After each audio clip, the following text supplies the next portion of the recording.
ဆုတ်ကိုင်ခြင်းနဲ့စွန့်လွတ်ခြင်းဆုတ်ကိုင်ခြင်းကိုပါဠိဘာသာနဲ့ဥပါဒါနစွန့်လွတ်ခြင်းကိုပဟာနလို့ဘုရားမြတ်စွာရဲ့ဒေသနာတော်တွေမှာဖော်ပြထားတယ်ဘုရားမြတ်စွာရဲ့ဒေသနာတော်တွေဟာမြန်မာနိုင်ငံမှာတစ်ပေါင်းကြာမြင့်စွာကာလကပဲရောက်ရှိပြီးတော့ဒီနေ့ထိအောင်တည်တံ့ပြန်ပွားထွန်းကားပြီးတော့နေတယ်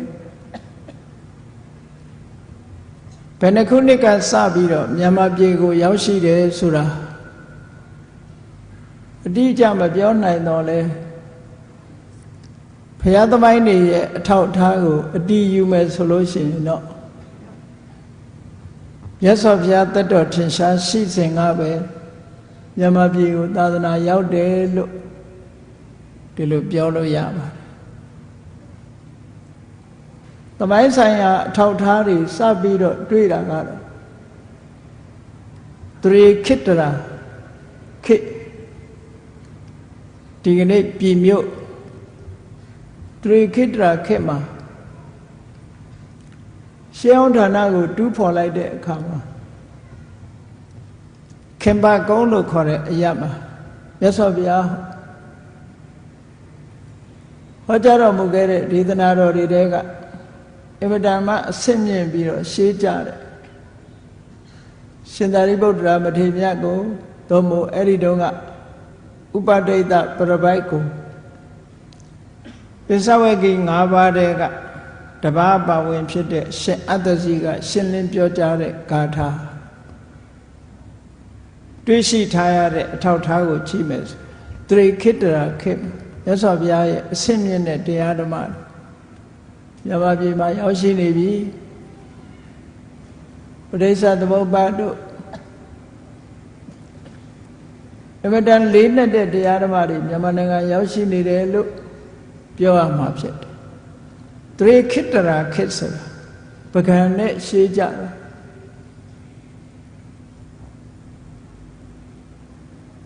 17ရာစုနှစ်လောက်မှပကံကထွန်းကားခဲ့တာ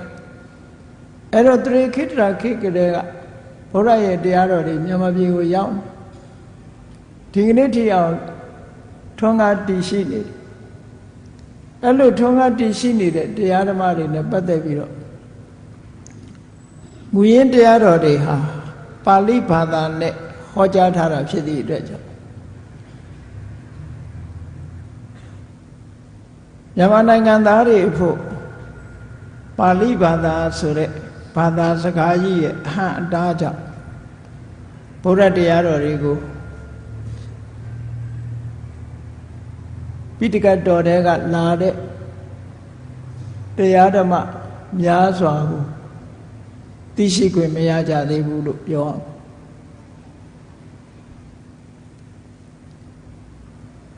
နှစ်ပေါင်း1000ကျော်ကာလထိအောင်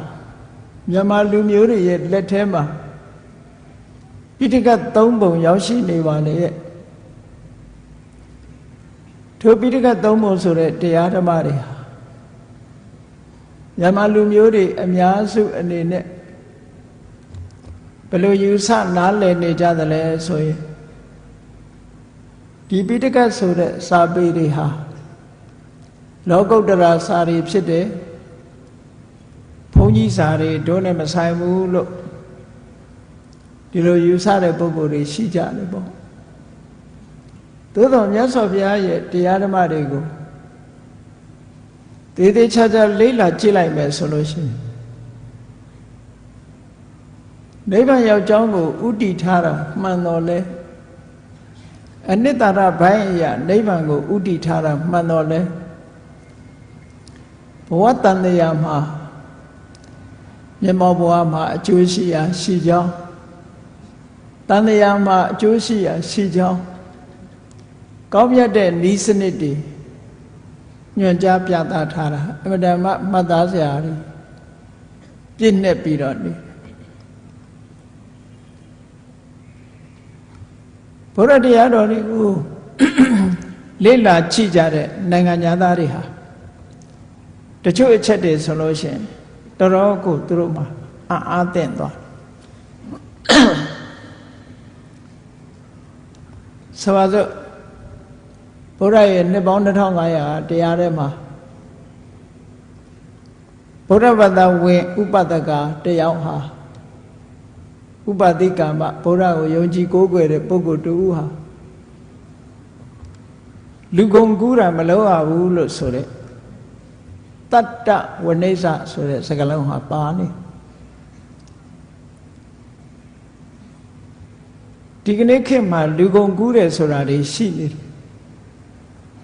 အဲ့တော့မြတ်စွာဘုရားကလွန်ခဲ့တဲ့နှစ်ပေါင်း2500ကတည်းကမလုပ်ထိုက်ဘူးဆိုတာကိုဟောကြားပြီးတော့ထားတာရှိနောက်ပြီးတော့မစ္ဆဝနိတ္တဝိရစေဝါတွေရောင်းဝယ်ဖောက်ကားမှုမလုပ်သင့်ဘူးလို့လူအကျိုးပြုတဲ့လူမှုရေးဆိုင်ရာတရားဓမ္မတွေကိုမြတ်စွာဘုရားရဲ့ဒေသနာတော်တွေထဲမှာတွေ့ရှိရစီးပွားရေးနဲ့ပတ်သက်တဲ့ဒေသနာတော်တွေကျမ်းမာရေးနဲ့ပတ်သက်တဲ့ဒေသနာတော်တွေလူမှုရေးနဲ့ပတ်သက်တဲ့ဒေသနာတော်တွေမြတ်စွာဘုရားရဲ့တရားတော်တွေထဲမှာပိဋကတ်3ပုံထဲမှာဒီကနေ့လေ့လာမယ်ဆိုလို့ရှိရင်တွေးရှိနေကြတယ်ဒါရင်လားလို့ဆိုမကဘူးနိုင်ငံရေးနဲ့ပတ်သက်ပြီးတော့လည်းမြတ်စွာဘုရားဟောကြားထားတာတွေရှိတာနိုင်ငံရေးစနစ်နဲ့ပတ်သက်လာရင်တော့မြတ်စွာဘုရားကဘယ်စနစ်လို့မဟောဘူး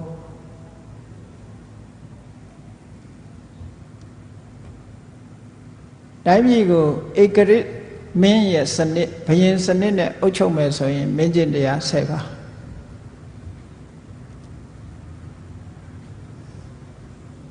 monarchical system လို့ခေါ်တယ်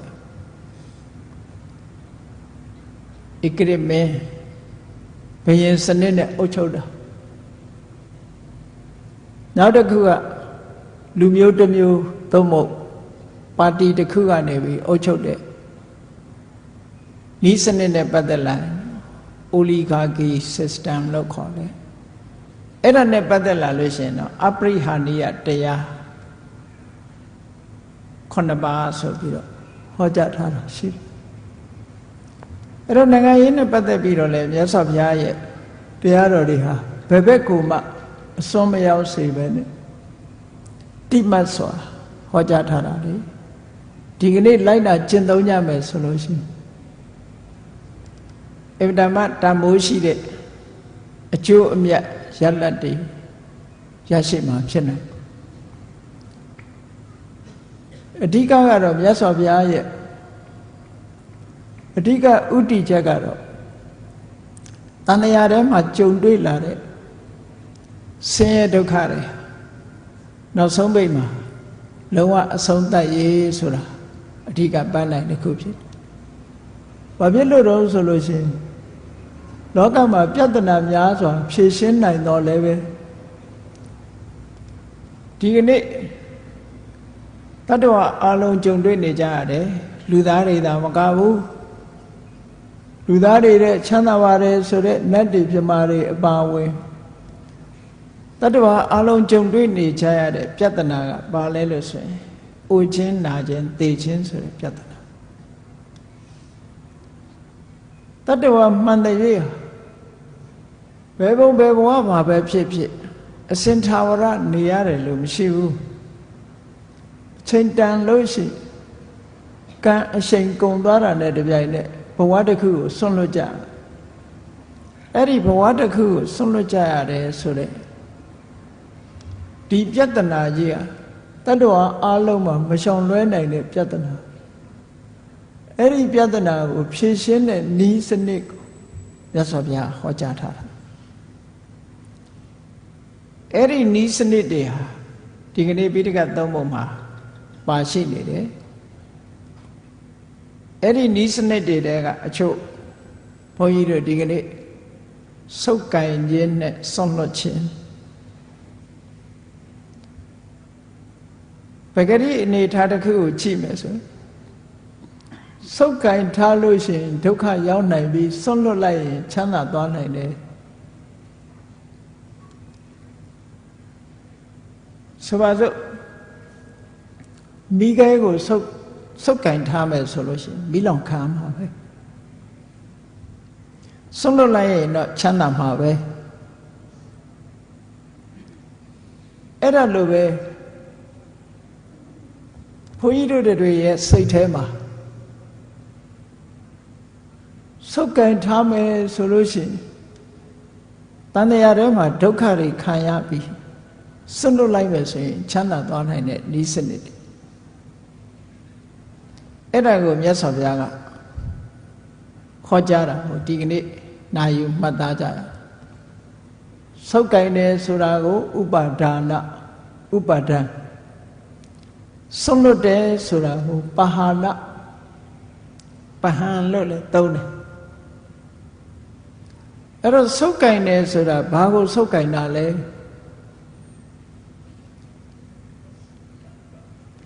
ဘုန်းကြီးတို့ရုပ်ခန္ဓာကိုယ်ကြီးမှာရှိတဲ့လက်ကဆုပ်ကင်ထားတာလို့ပဲစိတ်ကနေလည်းဆုပ်ကင်ထားတာတွေရှိတယ်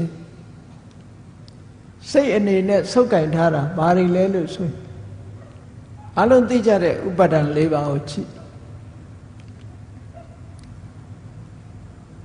မျက်စိကမြင်ရတဲ့နှစ်သက်စရာအာယုံနားကကြားရတဲ့နှစ်သက်စရာအသံနှာခေါင်းနဲ့နမ်းရှူရတဲ့နှစ်သက်စရာအနံ့လျှာနဲ့လေရက်ရတဲ့နှစ်သက်စရာအရသာခန္ဓာကိုယ်နဲ့ထိတွေ့ရတဲ့နှစ်သက်စရာအထိတွေ့ဆိုတာတွေကိုတဏှာအမြင်ဒိဋ္ဌိအမြင်တွေနဲ့တတ္တဝါတွေဟာဆုပ်ကင်ထားကြတယ်စိတ်ထဲကဆုပ်ကင်ထားတယ်ဘာနဲ့ဆုပ်ကင်ထားတော့ဆိုတဏှာဒိဋ္ဌိနဲ့ဆုပ်ကင်ထားတယ်အဲ့ဒီဆုပ်ကင်ထားမှုဟာဘလောက်မြဲတယ်လဲလို့ဆိုရင်လုံးဝမလွတ်နိုင်တဲ့ထိအောင်ဥပမာပေးတဲ့အခါကျတော့ဖားတကောင်ကိုမွေတကောင်ကကြိုက်ပြီးတော့ဖမ်းတဲ့အခါထိုဖားဟာယုံထွက်ဖို့အမတန်ခက်တယ်တတ္တဝါတကောင်ကိုမိချောင်းကကြိုက်ပြီးတော့ဖမ်းမယ်ဆိုလဲထိုတတ္တဝါဟာမိချောင်းပါးစပ်ကယုံထွက်ဖို့အမတန်ခက်တယ်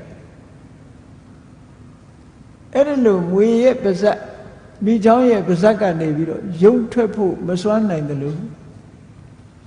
တတ္တဝါတွေဟာလဲတတ္တဝါတွေရဲ့စိတ်ဟာလဲကာမဂုဏ်အာယုံဆိုတာတွေကိုဆုပ်ကင်ထားလို့ထိုကာမဂုဏ်အာယုံတွေကယုံထွက်နိုင်စွမ်းမရှိဘူးတဲ့ဒါဖြင့်အဲ့ဒီယုံထွက်နိုင်စွမ်းမရှိတဲ့ကာမဂုဏ်အာယုန်တွေကိုဆုပ်ကင်ထားခြင်းဖြင့်ဘာဖြစ်တယ်လဲ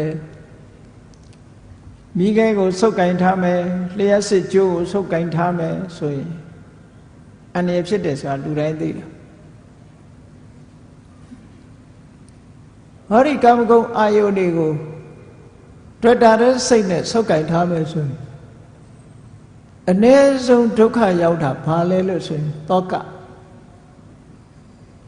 ကိုယ်ဆုပ်ခိုင်ထားတဲ့အာယုန်နဲ့ပတ်သက်လာပြီးတော့လူတွေဟာဆွေးရင်တော့ကဖြစ်နေကြ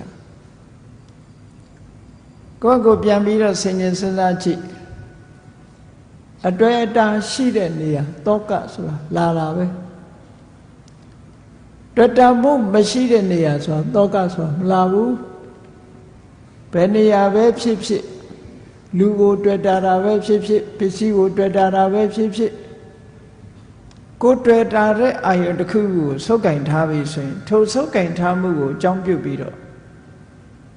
စိုးရိမ်တောကဆိုတာဖြစ်အလုံးလူတွေဟာစိုးရိမ်တောကဆိုတာအတွေ့အကြုံရှိပြီးလူတိုင်းစိုးရိမ်တောကကိုအတွေ့အကြုံရှိအဲ့ဒီစိုးရိမ်တောကဟာစိတ်ထဲနှလုံးထဲမှာရောက်လာလို့ရှိရင်နှလုံးသားကိုပူလောင်စေတယ်အဲ့ဒီပူလောင်စေတတ်တဲ့တောကဘလောက်ထိအောင်ပြင်းထန်တယ်လဲလို့ဆိုလို့ရှိရင်ချို့ချို့ပုဂ္ဂိုလ်တွေမှာတောကကြောင့်ယူသွတ်သွားသည်ထိအောင်ပြင်းထန်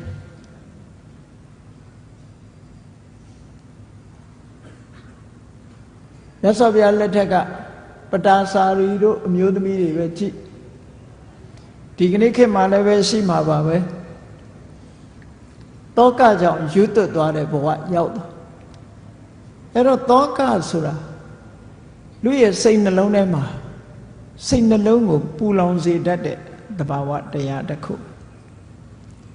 သူကဘာနဲ့ရှင်းလာတော့ဆိုရင်ဒေါသနဲ့ရှင်တွဲပြီးတော့လာတောကဆိုဒီမှာစိတ်ထဲမှာခံစားချက်တစ်မျိုးပဲပြောမယ်ဆိုလို့ရှိရင်ဒေါသနဲ့ရှင်တွဲလာတဲ့ခံရခက်တဲ့ဝေဒနာတစ်မျိုးပဲလို့ဒေါမနတဝေဒနာအဲ့ဒါဘာကိုအကြောင်းပြုပြီးဖြစ်တာတောင်းဆိုအာယုန်တွေကိုကာမဂုဏ်တွေကိုတဏှာအမြင်ဖြင့်ဆုပ်ကင်ထားလို့ဖြစ်တာအဲ့ဒါကိုဆွန့်လွတ်နိုင်မယ်ဆိုလို့ရှိရင်ဆွန့်လွတ်လိုက်တာနဲ့တပြိုင်နက်တောကဆိုတာမလာတော့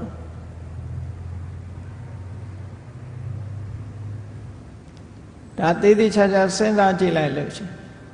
ဥပမာပဲကားအယောင်းဝယ်လှုပ်တဲ့ပုဂ္ဂိုလ်ပဲဖြစ်ဖြစ်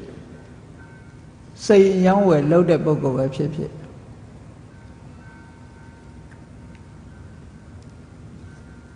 ကိုယ်စိတ်ထဲမှာကြိုက်လို့အယောင်းဝယ်တဲ့လို့ဝယ်လိုက်ပြီးတော့ငါကားလို့သတ်မှတ်တဲ့အချိန်ကစပြီးတော့အဲ့ဒီကားပေါ်မှာဆုပ်ကင်ထားလိုက်ဆုပ်ကင်ထားလိုက်တဲ့အချိန်ကကားတစ်ခုခုဖြစ်မှသူစိုးရိမ်နေရ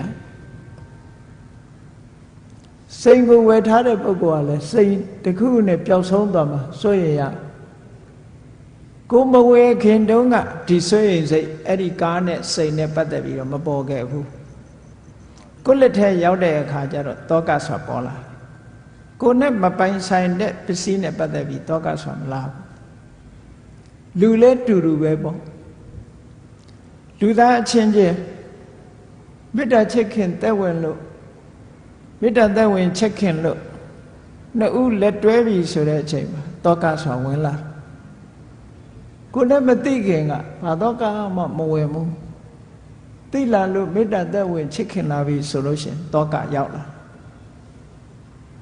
အဲ့ဒါဘာကြောင့်ရောက်တာတော့ဆိုတဏှာနဲ့ဒီအာယုန်ဒီပစ္စည်းဒီဝတ္ထုကိုဆုပ်ကင်လိုက်လို့ပဲဒါလက်တွေ့တရားသဘောအရာတွေ့တာမှုရှိတဲ့နေရာမှာတောကလာတယ်ဒါကြောင့်မို့မြတ်စွာဘုရားဒေသနာတော်တွေဒီမှာဟောတယ်တဏှာယဇာယတိတောကောတဏှာကြောင့်တောကဖြစ်ရတယ်ပေမတောဇာယတိတောကောချစ်ခင်မှုကြောင့်တောကဆိုတာဖြစ်ရတယ်ကာမတောဇာယတိတောကောလူကျင်မှုကြောင့်တောကဆိုတာဖြစ်ရတယ်ဒါအကြောင်းနဲ့အကျိုးပဲလောကလူတွေကစဉ်းစားကြတယ်တောကကင်ဝေးနေထိုင်ရေးတဲ့ပစ္စည်းဥစ္စာတွေကာမဂုဏ်အာယုန်တွေပေါ်မှာလက်ကမလွတ်ဖဲနဲ့စိတ်အာယုန်တွေကမလွတ်ဖဲနဲ့ဆုပ်ကင်ထားပြီးတော့တောကကင်းအောင်နေဖို့ကြိုးစားတယ်ဆိုလို့ရှိရင်ဘယ်နည်းနဲ့မှဖြစ်နိုင်ဘယ်နည်းနဲ့မှတောကကင်းအောင်မနေနိုင်တောကကင်းကျင်လို့ရှိရင်ဆုပ်ကင်ထားမှုကိုစွန့်လွတ်ရမယ်မစွန့်လွတ်သမျှတောကဆိုမကဲနိုင်ဘူးနောက်ဆုံးမှာအားလုံးကိုစွန့်လိုက်ပါပြီကိုပေါ်မှာတွေ့တာမှုရှိနေသေးလို့ရှိရင်သူများအတွက်မစိုးရင်ရပါမယ်ကိုယ့်အတွက်တခါစိုးရင်ရပြန်ဟောစိုးရင်မှုဆိုတာတွေ့တာမှုရှိတဲ့နေရာမှာတောကဆိုတဲ့စိုးရင်မှုတွေလိုက်နေတယ်ဆိုတာတရားသဘောဆိုတာအသိဉာဏ်နဲ့ဆင်ញင်စဉ်းစားကြည့်မှသိတယ်အသိဉာဏ်နဲ့စဉ်းစားကြည့်ဖို့တတိကနေပြီးတော့အာယုံစိုက်ပေးဖို့လိုအပ်တယ်ဒါကြောင့်မို့အမှတ်တမဲ့မနေပဲနဲ့တတိတံပစင်ညတရားနဲ့နေရမယ်လို့မြတ်စွာဘုရားဟောတာတတိရှိနေပြီဆိုလို့ရှိရင်နောက်ကအသိဉာဏ်လိုက်လာမေ့မေ့လျော့လျော့နေလိုက်ပြီဆိုရင်အသိဉာဏ်လည်းပေါ်မလား ဒါကြောင့်မို့လို့ကာမဂုဏ်အာယုန်တွေကိုဆုပ်ကင်ထားခြင်းလို့ဆိုတဲ့ကာမုပါဒနာဆုပ်ကင်ထားလို့ရှိရင်တောကဖြစ်မယ်ဒါအ ਨੇ ဆုံးအပြစ်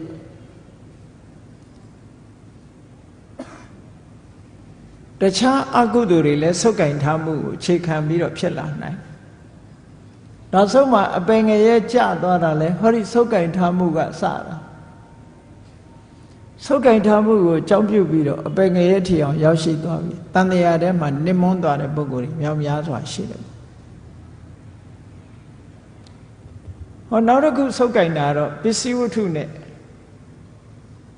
ကာမဂုဏ်အာယုန်တွေမဟုတ်ဘဲနဲ့ကိုယုံကြည်တဲ့ကိုယ့်ရဲ့အမြင်ကိုဆုပ်ကင်ထားတာဒီအမြင်ကိုဆုပ်ကင်တာဟာလည်းပဲအမတန်မှပြင်းထန်အဲ့ဒါကိုဒိဋ္ဌုပါဒနာလို့ခေါ်တယ်ဒိဋ္ဌိဆိုတာအမြင်တယောက်နဲ့တယောက်အမြင်ချင်းမတူဘူးငါအမြင်ကမှန်တယ်သူ့အမြင်ကမှန်တယ်နဲ့ကိုမြင်ထားတဲ့အမြင်တစ်ခုအာဒါလက်ခာဟိပြင်းပြင်းထန်ထန်ဆုပ်ကင်ထားပြီးဒုပ္ပတိနေတ္တဂီကိုအမြင်ကိုဆွန့်လွတ်ဖို့ဆိုတာအမှန်တန်ခက်တယ်ဒါကြောင့်မို့ဒိဋ္ဌိလို့ဆိုတဲ့ view နဲ့ပတ်သက်လာတဲ့အခါမှာလူတွေကဆုပ်ကင်နေကြအဲ့ဒီဆုပ်ကင်မှုကိုအကြောင်းပြုပြီးတော့မှားရွေးတဲ့အယူဆတရားကိုဆုပ်ကင်ဘယ်လိုမှားရွေးတဲ့အယူဆလဲလို့ဆိုကံဆိုတာရှိပါလေရဲ့ကံရဲ့အကျိုးတရားဆိုတာလည်းရှိပါလေရဲ့နဲ့ကံဆိုတာမရှိဘူးကံရဲ့အကျိုးတရားဆိုတာမရှိဘူးလို့ညင်းပယ်တဲ့အမြင်တစ်ခုကိုဆုပ်ပိုင်ထားလိုက်မယ်ဆိုရင်ဒီပုဂ္ဂိုလ်ဟာကောင်းတာမလုပ်တော့ကောင်းတာမလုပ်သည့်အတွက်ကြောင့်ကောင်းတာမလုပ်ဘူးမကောင်းတာတွေလုပ်တယ်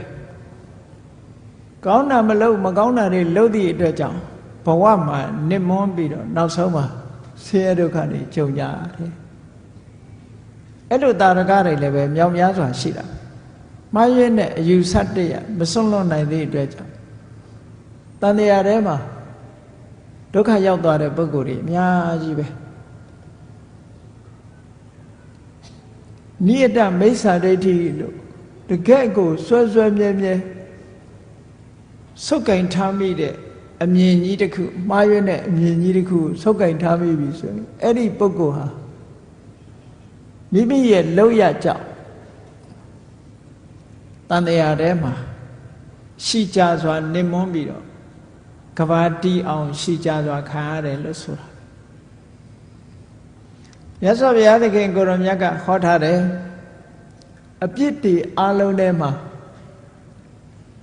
မိစ္ဆာဒိဋ္ဌိဆိုတဲ့မှားရွေးတဲ့အမြင်ဆိုတဲ့အပြစ်အဆိုးဆုံးပဲတဲ့ဘာဖြစ်လို့လဲဆိုမှားရွေးတဲ့အယူတစ်ခုကိုအခြေခံပြီးတော့အမြင်ကမှားနေမှတော့မှန်တာပဲလုပ်တော့မလဲမှားပြီးရင်ဆက်ပြီးတော့မှားဖို့ပဲရှိတယ်အမြင်ကမှမမှန်တာဒါကြောင့်မို့မှားရွေးမှုကိုအခြေခံလိုက်ပြီဆိုရင်မှန်တာဆိုတာနောက်ထပ်မလာနိုင်တော့ဘူးအဲ့ဒါလို့မှားရွေးတဲ့အမြင်ရှိတဲ့ပုဂ္ဂိုလ်ရဲ့ destination လို့ခေါ်တဲ့ဂတိသူသွားရမယ့်လမ်းကြောင်းဟာနှစ်သွယ်ပဲရှိတယ်ငရဲနဲ့တိရစ္ဆာန်လို့ဒါကမြတ်စွာဘုရားသုတ်တန်တစ်ခုမှာဒီလိုဟောထားဘာဖြစ်လို့လဲဆိုတော့မှားယွင်းမှုကိုအကြောင်းပြုပြီးတော့ तू ကအကုသိုလ်တွေပဲလုပ်မယ်အကုသိုလ်တွေလုပ်လို့အကုသိုလ်တွေပြင်းထန်လာလို့ရှိရင်ထိုအကုသိုလ်တွေရဲ့ပို့ဆောင်မှုကြောင့်ငရဲကြမယ်ငရဲကြနိုင်လောက်အောင်မပြင်းထန်တဲ့အကုသိုလ်ပြင်းထန်တဲ့အကုသိုလ်မလုပ်ဘူးဆိုလို့ရှိရင်မှားယွင်းတဲ့အယူဆတရားကြောင့်တိရစ္ဆာန်ဘဝကိုရောက်စေအမတ္တမနစ်နာဒါကြောင့်မလို့ဒီမှားယွင်းတဲ့အမြင်တစ်ခုကိုဆုပ်ကင်ထားတာဟာလည်းပဲဒုက္ခကိုရောက်စေတတ်တယ်ဒါလည်းဆွန့်လွတ်ရမှာဖြစ်တယ်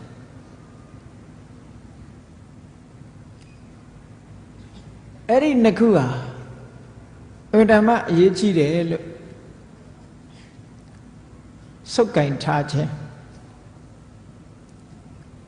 အဲ့ဒီဆုပ်ကင်ထားသမျှကာလပတ်လုံး တန်တရားတွေကလွတ်မြောက်မှုကြုံတွေ့ရတဲ့ဒုက္ခတွေရဲ့အဆုံးသတ်မှုဆိုတာဘယ်နည်းနဲ့မှမရှိ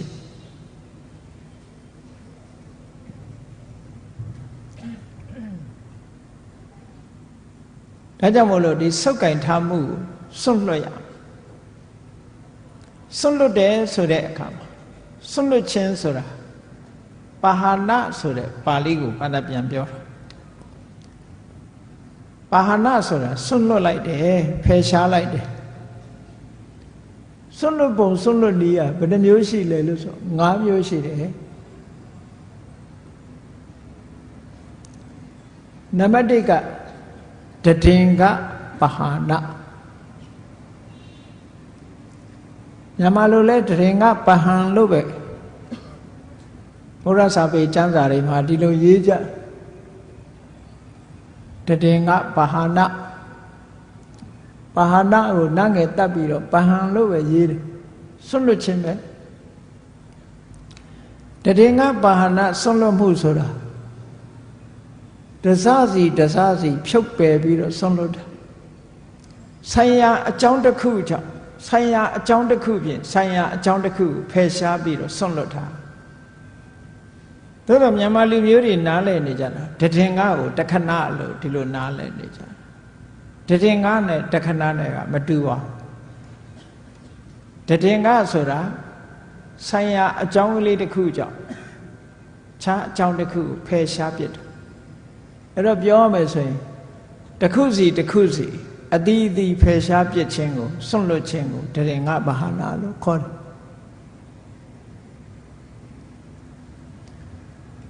နောက်တစ်ခုကဝိက္ခံပနပါဟာနာ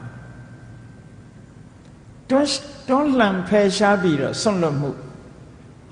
ဒီစွန့်လွတ်မှုကတော့တွန်းလှန်ဖယ်ရှားထားတယ်တွန်းထုတ်ထားတယ်ခုနလိုတစားစီစွန့်လွတ်တာမဟုတ်ဘူးတပြုံလုံးတွန်းလှန်ဖယ်ရှားပြီးတော့စွန့်လွတ်တာဝိက္ခံပနပါဟာနာ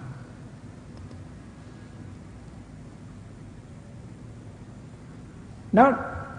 တတိယတစ်ခုကသမုတ်စေတပါဟာနာသမုတ်စေတပါဟာနာဆိုတာဖြတ်တောက်ပယ်စွန့်တာဖြတ်တောက်ပြီးတော့အပြည့်သက်စွန့်လွတ်တာဖြတ်တောက်ပြစ်လိုက်တယ်ဆိုတော့နောက်ထပ်ဆက်သွယ်တာမရှိတော့ဖြတ်တောက်စွန့်လွတ်ခြင်း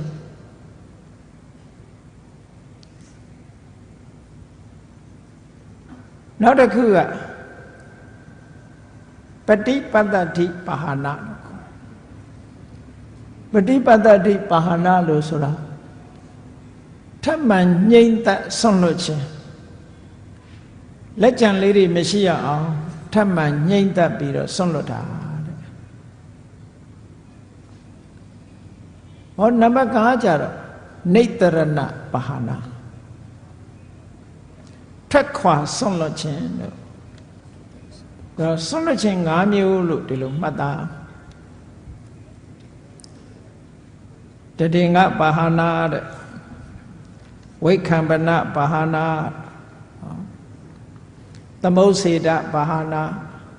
ပฏิပတ္တိပါဟာနာနေတရဏပါဟာနာစပိဋ္ဌာန်ကနေပါဒီလိုစွန့်လွတ်မှု5မျိုးဖယ်ရှားမှု5မျိုးခွဲခြားပြီးတော့ဟောထားတာရှိတယ်အဲ့ဒီမဲ့တည်င်္ဂပါဟာနာဆိုတာတစားချင်းသက်ဆိုင်ရာအကြောင်းလေးတွေတစ်ခုစီကနေစွန့်လွတ်သွားတာဒါဝိပဿနာကျင့်စဉ်နဲ့ဆိုင်တယ်အသိဉာဏ်ဆိုတာတစ်ခုစီထူထောင်ပြီးတော့မှားရင်းနေတဲ့အယူဆတွေမမှန်ကန်တဲ့အချက်အလက်တွေစိတ်ရဲ့အညစ်အကြေးတွေကိုတဖြည်းဖြည်းတစ်ခုချင်းဖယ်ရှားသွားတာတည်င်္ဂပါဟာနာ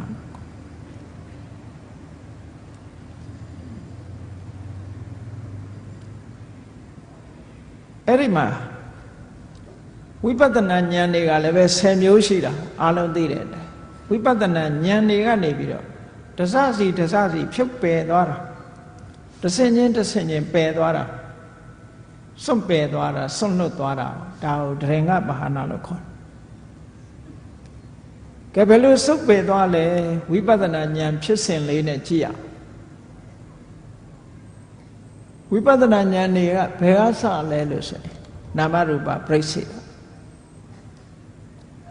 တတ္တဝါဆိုတဲ့အမြင်တစ်ခုကိုဖယ်ရှားပြစ်လိုက်ပြီးနာနဲ့ရုပ်နှမျိုးတည်းရှိတယ်လို့ကိုဆင်ញင်သုံးသပ်ကြည့်လိုက်လို့ရှိရင်နာနဲ့ရုပ်နှစ်ခုပဲရှိတယ်ရုပ်လို့ပြောတဲ့ဟောဒီခန္ဓာကိုယ် body ကြီးရယ်နာလို့ပြောတဲ့ mind ဒါပဲရှိတာပဲကိုအလုံးဘယ်သူပဲဖြစ်ဖြစ် body နဲ့ mind ဒီနှစ်ခုပဲရှိတာအဲ့ဒီနာနဲ့ရုပ်ကိုကွဲပြားသိပြီးကွဲခြားသိလို့တတ္တဝါဆိုတဲ့အမြင်တစ်ခုကိုစွန့်လွတ်နိုင်တယ်အဲ့ဒီနာနဲ့ရုပ်ကိုပိုင်းခြားသိတဲ့အသိဉာဏ်ကိုနာမရူပပရိစ္ဆေဒဉာဏ်လို့ခေါ်တယ် Analytical knowledge of mind and matter ရုပ်နဲ့နာမ်ကိုပိုင်းခြားခွဲခြားပြီးတော့သိတဲ့အသိဉာဏ်အဲ့ဒီအသိဉာဏ်ရလာပြီဆိုလို့ရှိရင်ဘာကိုစွန့်လွတ်တယ်လဲလို့ဆိုရင်နာမရူပဝဝဋ္ဌာနေနသက္ကာယဒိဋ္ဌိယပဟာနာနဲ့နာနဲ့ယုတ်နှစ်ခုခွဲခြားသိပြီဆိုလို့ရှိရင်အဲ့ဒီအသိဉာဏ်နဲ့ဘာကိုစွန့်ဖယ်လိုက်တယ်လဲလို့ဆိုရင်ခန္ဓာ၅ပါးအပေါ်မှာအတ္တလို့မှားယွင်းစွာရှုမြင်သုံးသပ်နေတဲ့အယူဆတစ်ခုစွန့်လွတ်လိုက်နိုင်တက္ကာယဒိဋ္ဌိဆိုတာတက္ကာယဆိုတာခန္ဓာ၅ပါးကိုပြောတာကာယဆိုတာနဲ့ခန္ဓာဆိုတာအဓိပ္ပာယ်တူပဲကာယဆိုတာဒီနေရာမှာအစုအဝေးခန္ဓာဆိုတာလည်းအစုအဝေးဒါမို့ခန္ဓာကိုအင်္ဂလိပ်လိုပြန်တော့ aggregate လို့ပြန်တာကာယလည်း aggregate ပဲ group တို့ aggregate တို့အစုအဝေးတကာယဆိုတော့တကယ်ထင်ရှားရှိနေတာကခန္ဓာထင်ရှားရှိနေတဲ့ခန္ဓာပေါ်မှာအထင်အမြင်ဖြစ်နေတာကမှားနေတဲ့အမြင်တစ်ခုအတ္တလို့ခန္ဓာကိုယ်ကြီးကိုခန္ဓာ၅ပါးတည်းကတစ်ခုအတ္တလို့ယူဆလိုက်လို့ရှိရင်မြင်လိုက်လို့ရှိရင်ဒါမှားရတဲ့အမြင်ဖြစ်သွားခန္ဓာ၅ပါးကတက္ကာယထိုတက္ကာယပေါ်မှာမှားယွင်းစွာရှုမြင်မှုကဒိဋ္ဌိယုံနာနှစ်ပါးကိုခွဲခြားသိသွားပြီရုပ်ဟာရုပ်ပဲနာဟာနာပဲလို့နာနဲ့ရုပ်တွေကိုသူ့တဘာဝအတိုင်းသိရှိနားလည်သွားပြီဆိုလို့ရှိရင်တက္ကာယဒိဋ္ဌိဆိုတဲ့ခန္ဓာ၅ပါးနဲ့ပတ်သက်တဲ့မှားယွင်းတဲ့အယူဆတစ်ခုစွန့်လွတ်လိုက်နိုင်တယ်ပေါ့ဒါကိုပြောတာတည်ငါပဟာနာဆိုတာဒီညာနဲ့ဒါတစ်ခုပဲစွန့်တာကျန်တာမစွန့်သေးဘူးနာမရူပပရိစ္ဆေဒဉာဏ်လို့ဆိုတဲ့ဝိပဿနာဉာဏ်ဖြစ်တက္ကာယဒိဋ္ဌိဆိုတဲ့မှားလွင်တဲ့ယူဆချက်ဆုပ်ကင်ထားမှုကိုစွန့်လွတ်လိုက်ပြီလို့ဒီလိုပြောတာဆုပ်ကင်မှုကိုစွန့်လွတ်လိုက်တာရုပ်ကိုပဲဖြစ်ဖြစ်ဝေဒနာကိုပဲဖြစ်ဖြစ်သင်ညာကိုပဲဖြစ်ဖြစ်သင်္ခါရကိုပဲဖြစ်ဖြစ်ဝိညာဏကိုပဲဖြစ်ဖြစ်မိမိတဏ္ဍာမှာရှိတဲ့ယုံနာတရားတွေနဲ့ပတ်သက်ပြီးတော့ခိုင်မြဲတဲ့အရာငါလို့ပြောเสียအရာမရှိဘူးဆိုတော့ဒီညာနဲ့ငကောကထင်မှားလာတဲ့တက္ကာယဒိဋ္ဌိဆိုတဲ့ခန္ဓာ၅ပါးပေါ်မှာယူမှားနေတဲ့ဒိဋ္ဌိဆိုတဲ့ဆုပ်ကင်ထားမှုကြီးမိစ္ဆာဒိဋ္ဌိဆိုတဲ့ဆုပ်ကင်ထားမှုကြီးကိုစွန့်လွတ်လိုက်တာပဲဒါစွန့်လွတ်တဲ့အခါမှာဒီညာနဲ့ဒီတစ်မျိုးပဲစွန့်လွတ်တာကျန်တာတွေမစွန့်လွတ်နိုင်ဘူးအဲ့ဒါကိုတည်ငါပဟာနာလို့ပြောဆိုင်ရာအကြောင်းလေးနဲ့ဒစစီဖြုတ်ပဲဟောနောက်တစ်ခုကြည့်လိုက်အောင်နာယုံနှစ်ပါးကိုကွဲပြားသိတဲ့ဉာဏ်နဲ့တက္ကာယဒိဋ္ဌိကိုစွန့်လွတ်လိုက်တယ်နောက်တိုးတက်လာတဲ့ဉာဏ်ကနာယုတ်နှမျိုးတင်သိယုံမြမကဘူးထိုနာယုတ်နှမျိုးရဲ့မှန်ကန်တဲ့အကြောင်းတရားတွေကိုပါသိရှိနားလည်လာတယ်ဆိုပါစို့ယုတ်ဆိုတာကံစိတ်ဥဒ္ဓအာဟာရအကြောင်း၄ပါးကြောင့်ဖြစ်တယ် ဟောအကြောင်းတရားပါသိလားနာဆိုတဲ့နေရာမှာဖတ်တာဆိုလို့ရှိရင်သာလယရဏပစ္စယဖတ်တော့သာလယရဏရှိလို့ဖတ်တာဖြစ်ရတယ်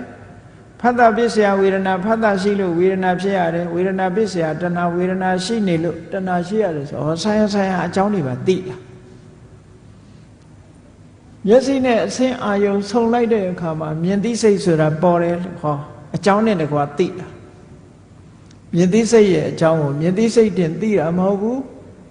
မျက်စိနဲ့အဆင်းအာယုံဆုံခြင်းသည့်အကြောင်းတရားလို့ဆိုင်ရာအကြောင်းတရားပါထည့်သွင်းပြီးတော့သိလာတဲ့အသိဉာဏ်ကိုပစ္စယပရိက္ခဟဉာဏ်လို့ခေါ်တယ်ပစ္စယကအကြောင်းတရားပရိက္ခဟကမှတ်ယူနိုင်တဲ့အသိဉာဏ်နဲ့အဲ့ဒီပစ္စယပရိက္ခဟဉာဏ်ဖြင့်ဘာတွေကိုဆွတ်လွတ်လိုက်တယ်လဲလို့ဆိုရင်အဟေတုကဒိဋ္ဌိနဲ့ဝိသမဟေတုဒိဋ္ဌိအဟေတုကဒိဋ္ဌိဆိုတာတတ္တဝါတွေဖြစ်လာတာဟာသူ့ဟာသူဖြစ်လာတာ causeless အကြောင်းမဲ့ဖြစ်လာ accidental အကြောင်းမဲ့ဖြစ်လာတာအကြောင်းနဲ့အကြောင်းကြောင့်ဖြစ်တာမဟုတ်ဘူးအကြောင်းကိုညှင်းပယ်တဲ့အမြင်ကိုအဟေတုကဒိဋ္ဌိလို့ခေါ်တယ်အဲ့ဒီမှားရွေးနဲ့အဟေတုကဒိဋ္ဌိလောကမှာအကြောင်းမဲ့ဖြစ်တယ်ဆိုတာတခုမှမရှိဘူးအကြောင်းရှိတယ်အဲ့တော့အကြောင်းမဲ့ဖြစ်တယ်ဆိုတဲ့မှားရွေးနဲ့အမြင်တစ်ခုကိုဆွန့်လွတ်လိုက်နိုင်တယ်ဘာဖြစ်လို့တော့နာယုတ်ရဲ့အကြောင်းကိုသူကတွေ့တယ်တွေ့တော့အကြောင်းမရှိဘူးဆိုတဲ့အမြင်တစ်ခုကပြုတ်ထွက်သွားပြန်ဒီဉာဏ်ရလိုက်တာနဲ့တပြိုင်နက်အဲ့ဒါကိုဆွန့်လွတ်ပြီးသားဖြစ်သွားနောက်တစ်ခုကဘာလဲဆိုရင်ဝိသမဟေတုဒိဋ္ဌိမမှန်မကန်တဲ့အကြောင်းတရားတွေကိုအကြောင်းအဖြစ်ယူပြီးတော့ပြောတယ်ဆိုပါစို့ဆိုင်ရာအကြောင်းတရားတွေရှိနေတာဖြစ်ပါလေတဲ့တန်းနဲ့လက်တွေ့မျက်တွေ့ကြတဲ့အကြောင်းတရားတွေကိုညှင်းပယ်ပြီးတော့လက်တွေ့မကြတဲ့အကြောင်းတရားကိုသွားပြီးတော့စွဲတာဆိုပါစို့ကံဆိုတဲ့အကြောင်းတရားထင်ရှားရှိနေပါလေတဲ့တန်းနဲ့တကုရှင်ကဖန်ဆင်းလို့ဖြစ်တယ်လို့ဆိုတာလက်တွေ့မကြတဲ့အကြောင်းတစ်ခုပဲပေါ့အဲ့ဒီလက်တွေ့မကြတဲ့အကြောင်းတစ်ခုကိုလက်ခံယုံကြည်နေတဲ့အမြင်ဟာဝိသမဟေတုဒိဋ္ဌိလို့ခေါ်တယ်မမှန်ကန်တဲ့အကြောင်းတရားပေါ်မှာအမှန်လို့ထင်နေတဲ့အမြင်တစ်ခုပဲဒါကနေ့ခေတ်မှာပေါ်တာမဟုတ်ဘူးဟိုရှိတုန်းကတည်းကရှိတယ်ဣတ္တရနေမာနဝါဒတဲ့တကုရှင်ကြီးကနေဖန်ဆင်းလို့အရာခသိမ်းဟာတကုရှင်ကြီးရဲ့အလိုတော်ကြအတိုင်းတကုရှင်ကြီးကဖန်ဆင်းလို့ဖြစ်လာရတယ်လို့လူတွေကယုံကြည်ကြတယ်။နောက်တစ်ခုကတော့ဒီဘဝခံစားရတာတွေဟာဘာကြောင့်ပဲဖြစ်ဖြစ်အတိတ်ကံတစ်မျိုးတည်းကြောင့်လို့ဒီလိုမမှန်ကန်တဲ့အကြောင်းတရားတစ်ခုတည်းကိုဆွဲပြီးတော့ယူဆတာလဲဝိသမဟေတုဒိဋ္ဌိပဲ။အဲ့ဒါကိုပုပ္ပေကတဟေတုဒိဋ္ဌိလို့စာပေထဲမှာဆိုတယ်။ဣတ္တရနေမာနဒိဋ္ဌိနဲ့ပုပ္ပေကတဟေတုဒိဋ္ဌိဒါဟာဒီနေရာမှာဝိသမဟေတုဒိဋ္ဌိမမှန်ကန်တဲ့အကြောင်းတရားတွေကိုအမှန်အဖြစ်မြင်နေတဲ့အယူအဆတစ်ခုဟောဒီမှန်မှန်ကန်ကန်အကြောင်းတရားတွေဆိုပါစို့ပဋိစ္စသမုပ္ပါဒ်နဲ့မှန်ကန်တဲ့အကြောင်းတရားတွေမြတ်စွာဘုရားကထုတ်ဖော်ဟောကြားထားတယ်ပဋ္ဌာန်းနေဆက်၄ပစ္စည်းမှာလည်းမှန်ကန်တဲ့အကြောင်းတရားတွေကိုမြတ်စွာဘုရားထုတ်ဖော်ဟောကြားထားတယ်အဲ့ဒီမှန်ကန်တဲ့အကြောင်းတရားတွေကိုညှင်းပယ်ပြီးတော့မမှန်ကန်တဲ့အကြောင်းတရားတွေကိုအကြောင်းအဖြစ်ယူဆတယ်ဆိုတဲ့မိစ္ဆာဒိဋ္ဌိတွေကိုဟောဒီပစ္စယပရိက္ခဉာဏ်ကဖယ်ရှားပြတ်နိုင်တယ်ဒီဉာဏ်နဲ့ဆုံးလွတ်လိုက်တာဒါကြောင့်မို့တထင်ကပဟာနာဒီဉာဏ်လေးကဒါပဲဆုံးလွတ်နိုင်တယ်နော်နောက်တစ်ခုဝိပဿနာဉာဏ်တစ်ခုအဆင့်မြင့်သွားတဲ့အခါဘာဖြစ်လဲပစ္စယပရိက္ခဉာဏ်ရလာတဲ့အခါကျတော့နောက်တစ်ခုဆုံးလွတ်မှုကဘာလဲလို့ဆိုရင်ပစ္စယပရိက္ခဉာဏ်ရလာလို့ရှိရင်မှန်ကန်တဲ့အကြောင်းတရားတွေကိုသိသွားသည့်အတွက်ကြောင့်အကြောင်းကိုတွေ့ထားတဲ့ပုဂ္ဂိုလ်တယောက်ဟာဖြစ်အောင်မလားမဖြစ်တော့ဘူးလားဆိုတဲ့တွေးတောယုံမှားမှုတွေမလာတော့ဖြစ်ခဲ့သလားမဖြစ်ခဲ့ဘူးလားဆိုတာလဲတွေးတောယုံမှားမှုမရှိတော့ ဘာဖြစ်လို့တော့အကြောင်းဆိုတာတွေ့နေအကြောင်းရှိရင်ဖြစ်အောင်ပဲအကြောင်းမရှိရင်မဖြစ်ဘူးအဲ့တော့မှန်ကန်တဲ့အကြောင်းတရားတွေကိုအကြောင်းပြုပြီးတော့သိမြင်ထားတဲ့အခါကျတော့ကင်္ခာဝိတရဏတန်တရားတွေကိုကြော်လွှားပြီးတော့ကျန်လေတန်တရားတွေကိုကြော်လွှားနိုင်တဲ့အသိနဲ့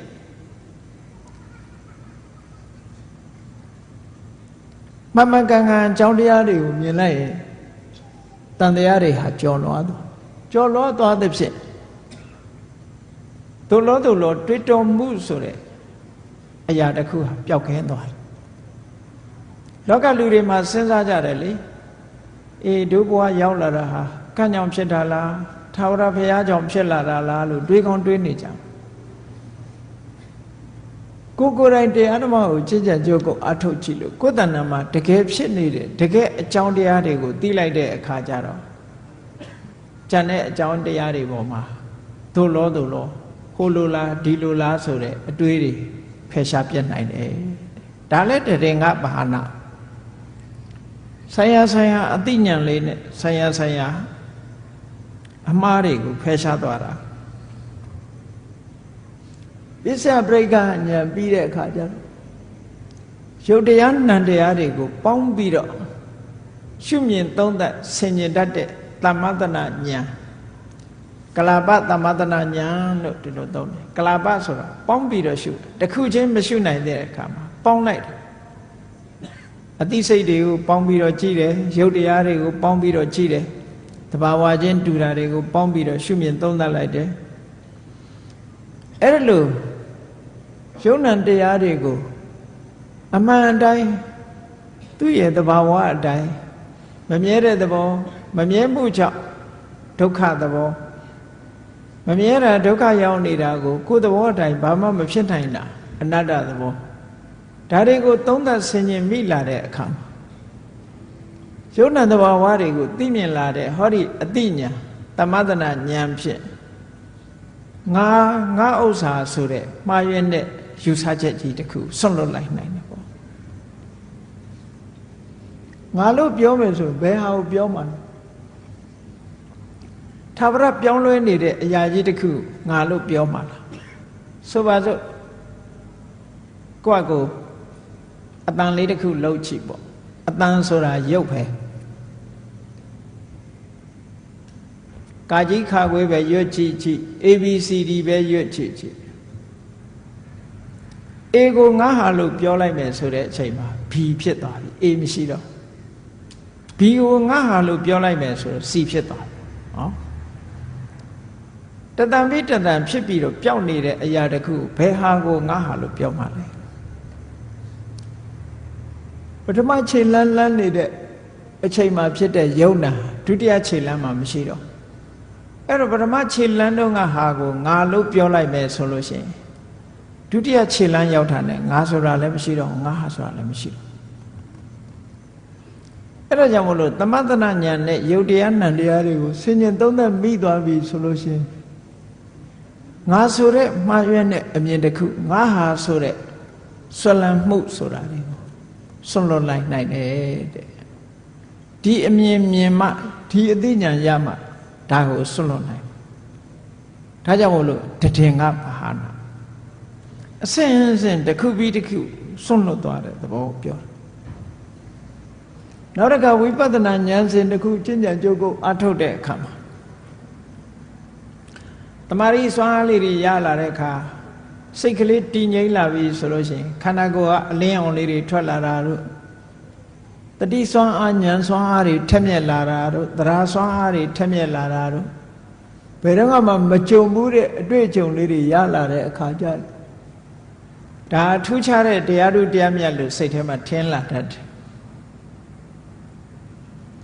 အဲ့ဒါလို့ထင်လာပြီးတော့ဆွဲလန်းပြီးတော့ရပ်တန့်သွားတတ်တယ်ဟောဒါတွေကအမတမတမာရီစွမ်းအားကြောင့်ဝိပဿနာဉာဏ်နဲ့ရှုမြင်သုံးသပ်လို့ဒီအလင်းအောင်ဆိုတာရတာအသိဉာဏ်တွေထက်လာတာသရစွမ်းအားတွေတက်လာတာတတိတွေသိကောင်းလာတာတကယ်တော့ အခုလိုပေါ်လာတာဟာဝိပဿနာဉာဏ်ရဲ့အကျိုးဆက်မျှတာဖြစ်တယ်ငါဒီပေါ်မှာယက်တည်ပြီးတော့နေရမှာမဟုတ်ဘူးငါဆက်သွားရမယ်လမ်းကတခြားရှုမှတ်နေကြတရားတိုင်းဆက်လက်ပြီးတော့ရှုမှတ်ရမှာလို့ဝိပဿနာလမ်းကြောင်းဟုတ်တာမဟုတ်တာကိုခွဲခြားပြီးတော့သိအဲ့တော့အလင်းရောင်လေးပေါ်လာတာကိုဒီအလင်းရောင်လေးကိုဆက်ပြီးတော့ရှုနေမယ်ကြည့်နေမယ်တွေ့တာနေမယ်ဆိုရင်ဒါလမ်းမဟုတ်တော့ယုံနဲ့ဓမ္မသင်္ခါရတရားတွေကိုပဲဆက်ပြီးတော့ရှုတာကသာလင်လမ်းအဲ့တော့လမ်းမဟုတ်တာနဲ့လမ်းဟုတ်တာဒီနှစ်ခုကိုခွဲခြားသိတဲ့ဉာဏ်ကိုမက္ကမက္ကဉာဏလို့ခေါ်တယ်မက္ကမက္ကဉာဏဒါသနာသိပြီးတော့မြင်တဲ့ဉာဏ်ဝိပဿနာလမ်းကြောင်းဟုတ်တယ်မဟုတ်ဘူးဒီနှစ်ခုကိုကွဲကွဲပြားပြားသိသွားတဲ့အသိဉာဏ်မျိုးကိုမက္ကမက္ကဉာဏဒါသနာဟုတ်တယ်လေလောကမှာခရီးသွားရင်တောင်မှပဲမှားရွေးတဲ့လမ်းကိုလျှောက်သွားလို့ရှိရင်ကိုလိုချင်တဲ့ခရီးပဲရောက်မလဲမှန်ကန်တဲ့လမ်းပေါ်မှာရှောက်မှရောက်မှန်ကန်တဲ့လမ်းကိုရွေးပြီးတော့ဒါကအဲ့ဒီသွားတဲ့လမ်းမဟုတ်ဘူးတခြားဟာကမှဒီသွားတဲ့လမ်းလို့ကွဲကွဲပြားပြားသိသွားပြီဆိုလို့ရှိရင်ဘာကိုစွန့်လွတ်နိုင်တယ်လဲလို့ဆိုလို့ရှိရင်လမ်းမဟုတ်တာကိုလမ်းလို့ထင်နေတဲ့အထင်ကြီးတစ်ခုကိုစွန့်လွတ်လိုက်နိုင်တယ်ပေါ့မှားရွေးတဲ့အမြင်တစ်ခုစိတ်ထဲမှာမှတ်ထင်နေမှုတစ်ခုဝိပဿနာလမ်းကြောင်းမဟုတ်တာကြီးကိုလမ်းကြောင်းလို့ထင်နေတဲ့မှားရွေးတဲ့မှတ်ထင်မှုကြီးတစ်ခုစွန့်လွတ်လိုက်နိုင်တယ်တဲ့ဟောဆိုင်ရာဆိုင်ရာဉာဏ်ကလေးကဒီတိုင်းပဲစွန့်လွတ်သွားတာလို့ဒီလိုပြောတာဟောနောက်တစ်ခုကျတော့ယုံနာဓမ္မသင်္ခါရတရားတွေဖြစ်ပျက်မှုကိုရှုလိုက်တဲ့အခါမှာဖြစ်တာတွေမြင်တယ်ဆိုင်ရာဆိုင်ရာအကြောင်းကြောင့်ဖြစ်လာတာတွေကိုမြင်လိုက်တယ်အဲ့ဒီအဖြစ်တွေကိုမြင်နေခြင်းအပြင်ဥစ္စေရဒိဋ္ဌိသိရင်ပြီးရောဘာမှမဖြစ်ဘူးဆိုတဲ့ဥစ္စေရယူဆွဲမှုအမှားတစ်ခုကိုဖယ်ရှားလိုက်နိုင်တယ်ဘာလို့ဆိုဖြစ်တာတွေမြင်နေတယ်အကြောင်းရှိလို့ဖြစ်နေတာတွေကိုမြင်သည့်အတွက်ကြောင့်ဘယ်တော့မှမဖြစ်ဘူးဖြစ်ပြီးရင်ဒီပြတ်သွားတယ်တခါပဲလုံးဝပြတ်သွားတယ်ဆိုတဲ့အယူဆတစ်ခုမှားယွင်းတဲ့အယူဆတစ်ခုဖြစ်တယ်ပေါ့ဒါကြောင့်မို့လို့အဖြစ်ကိုမြင်တဲ့ဉာဏ်ကဥစ္စေရဒိဋ္ဌိလို့ဆိုတဲ့ထာဝရပြတ်သွားတယ်ဆိုတဲ့မှားယွင်းတဲ့အယူဆတစ်ခုကိုဖယ်ရှားပြနိုင်တယ် Annihilation လို့ခေါ်ပြတ်သွားတယ်ဆိုတဲ့အယူဆတစ်ခုကိုအဖြစ်မြင်ခြင်းကနေဖယ်ရှားပြလိုက်နိုင်တယ်စွန့်လွတ်လိုက်တယ်နောက်တစ်ခုကဥရိယဘယပြတ်တာကိုမြင်လိုက်တာနဲ့တပြိုင်နက်မြဲတယ်ဆိုတဲ့ထာဝရမြဲတဲ့အမြဲလို့ယူဆတဲ့တတ္တတအယူဆမှားတစ်ခုဖယ်ရှားလိုက်နိုင်တယ်ဒါကြောင့်မို့လို့ဝိပဿနာဉာဏ်နဲ့ဖြစ်တာပြတ်တာကိုမြင်တယ်ဆိုတာကိုယ်တဏ္ဍာမှာဘာတွေကိုဖယ်ရှားနေတာတော့ဆိုဖြစ်တာကိုမြင်ခြင်းဖြင့်ဥစ္စေရဒိဋ္ဌိဆိုတဲ့အယူဆကိုဖယ်ရှားတာပြတ်တာကိုမြင်ခြင်းဖြင့်တတ္တဒိဋ္ဌိဆိုတဲ့အယူဆဖယ်ရှားတာအဲ့တော့ထာဝရပြတ်သွားတာလည်းမဟုတ်ဘူးထာဝရဖြစ်တာတည်မြဲနေတာလည်းမဟုတ်ဘူး Annihilation လည်းမဟုတ်ဘူး Eternal လည်းမဟုတ်ဘူးလို့ဒီလိုဆိုလို့အဲ့တော့အဖြစ်ပြက်ကိုမြင်ခြင်းအဖြစ်ဥစ္စေရဒိဋ္ဌိနဲ့တတ္တရဒိဋ္ဌိကိုဖယ်ရှားပြစ်တယ်တဲ့တည်ငါပါဟောနောက်တစ်ခါကျတော့သင်္ခါရတရားတွေရဲ့ဖြစ်ပြမှုကိုရှုမြင်လာတဲ့အခါမှာဒီသင်္ခါရတရားတွေဟာဖြစ်ပြီးပြတ်သွားတာဆိုတော့နောက်ဆုံးမှာပြတ်မှုတွေကြီးပဲကြည့်ပြီးတော့သင်္ခါရတရားတွေဟာကြောက်စရာကြီးပဲဘေးရန်အန္တရာယ်ကြီးပဲဘယ်ရာမှမမြဲပါလားပေါ်လာပြီးတော့ချက်ချင်းပျောက်သွားတာပါလားဆိုတော့ကြောက်စရာကြီးပဲလို့မြင်လာအဲ့ဒါလို့ကြောက်စရာကြီးပဲလို့မြင်လာလို့ရှင်ငကိုကကြောက်ရမှန်မသိတဲ့အခုကြောက်ရမှန်သိပါ ကြောက်เสียမဟုတ်တာကိုငကိုယ်တော့ကကြောက်เสียဟုတ်ကဲ့တန်းနဲ့ကြောက်เสียမဟုတ်ဘူးလို့ထင်နေတဲ့မှားရွံ့တဲ့အထင်ကြီးတစ်ခုဖယ်ရှားပြစ်လိုက်နိုင်တယ်ကြောက်เสียကိုကြောက်เสียလို့မြင်လာတာဟာဒါလမ်းမှန်ပဲပေါ့ငကိုယ်တော့ကကြောက်เสียမဟုတ်ဘူးလို့ထင်နေတယ်အခုကြောက်เสียလို့မြင်လာတာဟာဒါမှန်ကန်တဲ့အမြင်တစ်ခုပဲမှားရွံ့နေတဲ့အမြင်ကြီးတစ်ခုကိုစွန့်လွတ်လိုက်နိုင်ခြင်းပဲဖြစ်တယ်နောက်တစ်ခုကဘာတော့ဆိုလို့ရှိရင်ယုံနာဓမ္မသင်္ခါရတွေရဲ့အပြစ်ကိုမြင်လာအာဒီနဝဉာဏ်အဲ့ဒီအပြစ်ကိုမြင်လာလို့ရှိရင်ဘာဖြစ်လဲအပြစ်မမြင်ခင်တုန်းကတော့ကျေနပ်စရာနှစ်သက်စရာလို့ဒီလိုတွေးတယ်ယုံနာဓမ္မသင်္ခါရတွေရဲ့အပြစ်ကိုမြင်လိုက်တာနဲ့တပြိုင်နက်ตายာပွဲဆိုတာရှာမတွေ့တော့ဘူးตายာမှုလို့ဆိုတဲ့အထင်ရောက်ခဲ့တဲ့အတ္တဓာတ်တင်ညာလို့ဆိုတဲ့မှားရွံ့တဲ့စိတ်ရဲ့အထင်တစ်ခုဖယ်ရှားပြစ်နိုင်တယ်တဲ့ဆွန့်လွတ်လိုက်နိုင်တယ်ပေါ့နောက်တစ်ခုယုံနာဓမ္မသင်္ခါရတွေပေါ်မှာရှုရင်နဲ့ဘာဖြစ်လာအပြစ်တွေမြင်လာတဲ့အခါမှာညှိငွေ့လာတယ်ညှိငွေ့တယ်ဆိုတာဘာပြောတာတော့ตายာပွဲမတွေ့တော့ဘူးညှိငွေ့တယ်ဆိုတဲ့သဘောကကျေနပ်စရာနှစ်သက်စရာပျော်စရာရှာမတွေ့တော့ဘူးအဲ့တော့ညီငွေ့လာတဲ့နေပိဋဉာဏ်နဲ့ငကိုယ်တော်ကလောကကြီးဟာပျော်စရာကြီးလို့ထင်နေတာဟုတ်အဲ့ဒီပျော်စရာကြီးလို့ထင်ခဲ့တဲ့အထင်ကိုညီငွေ့မှုကဖယ်ရှားပြစ်လိုက်တယ်ဒါဟုတ်တာပဲလေပျော်စရာနဲ့ညီငွေ့မှုကဆန့်ကျင်ဘက်ပဲပျော်စရာကြီးလို့ထင်နေတဲ့လောကကြီးမှာပျော်စရာမဟုတ်ဘူးဆိုတာသိလာပျော်စရာလို့ထင်နေတဲ့အထင်တစ်ခုကိုဖယ်ရှားပြစ်လိုက်ခြင်းပဲနောက်တစ်ခုမௌစီတုကမြတညာညီငွေစရာကောင်းတဲ့သင်္ခါရတရားတွေကလွတ်ချင်လာတယ်ဆိုတဲ့အသိဉာဏ်တစ်ခုဟာငကိုယ်တော့ကတန်လျာဝကမလွတ်ချင်ပျော်တယ်ဒီဘဝမှာပဲနေရတာကျဉ်တ်နေတယ်အဲ့ဒီကျဉ်တ်ပြီးတော့လွတ်ချင်စိတ်လွတ်ချင်မှုရဲ့ဆန့်ကျင်ပဲဖြစ်တဲ့အတွေးတွေကိုဖယ်ရှားပြစ်နိုင်တယ်အဲ့ဒါတွေကိုဆွန့်လွတ်လိုက်တယ်လို့ဒီလိုပြောတာ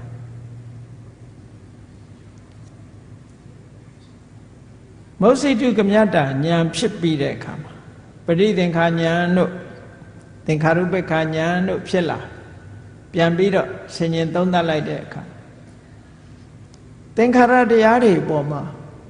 တည်တည်ငြိမ်ငြိမ်နဲ့ရှုနိုင်တဲ့အနေအထားရှိတဲ့သင်္ခါရုပ္ပခာဉာဏ်ဖြစ်သင်္ခါရတွေတရားတွေပေါ်မှာတည်တည်ငြိမ်ငြိမ်မထားနိုင်တဲ့ရောက်ရက်ခတ်နေတဲ့ချစ်ချင်းမုန်းချင်းဆိုတာတွေနဲ့ရောထွေးနေတဲ့အနေအထားတွေကိုဆွန့်လွတ်လိုက်နိုင်တယ်တဲ့သင်္ခါရုပ္ပခာဉာဏ်ပြီးလို့ရှိရင်မဉဏ်ဖို့ဉာဏ်စိုက်ဖို့ရအတွက်ဈာထဲမှာပေါင်းကူတရားလေးတစ်ဖွဲ့ဖြစ်တယ်အတိညာဏ်အနုလောမဉာဏ်လို့ခေါ်တယ်အဲ့ဒီအနုလောမဉာဏ်ဖြစ်လာပြီဆိုလို့ရှိရင်သင်္ခါရုပ္ပခာဉာဏ်ရဲ့အထက်မှာအနုလောမဉာဏ်လို့လိုက်လျောညီတွေဖြစ်တဲ့ပေါင်းကူဉာဏ်ကလေးဖြစ်လာပြီဆိုလို့ရှိရင်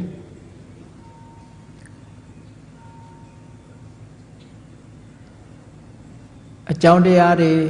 ဖြစ်ပေါ်လာတဲ့အကြောင်းတရားတွေထိုအကြောင်းတရားတွေရဲ့ချုပ်ငြိမ်းရာဖြစ်တဲ့နိဗ္ဗာန်မှန်ကန်တဲ့အကြောင်းတရားတွေဒုက္ခခတ်သိမ်းချုပ်ငြိမ်းသွားတဲ့နိဗ္ဗာန်နဲ့ပတ်သက်ပြီးတော့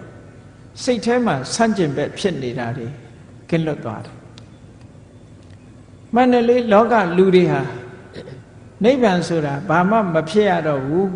ဘဝတစ်ခုချုပ်ငြိမ်းသွားတယ်ဆိုလို့ရှိရင်ကြောက်တယ်ဖြစ်ချင်တာဟိုလူကဘဝတဏှာရှိနေတဲ့ပုဂ္ဂိုလ်တယောက်ကဘာမှမဖြစ်ရတော့ဘူးဆိုလို့ရှိရင်မနေနိုင်ဘူးသူကဖြစ်ချင်ဘုန်းကြီးတို့ငယ်ငယ်တုန်းကကြားဘူးတဲ့ဓမ္မကြီးတယောက်လို့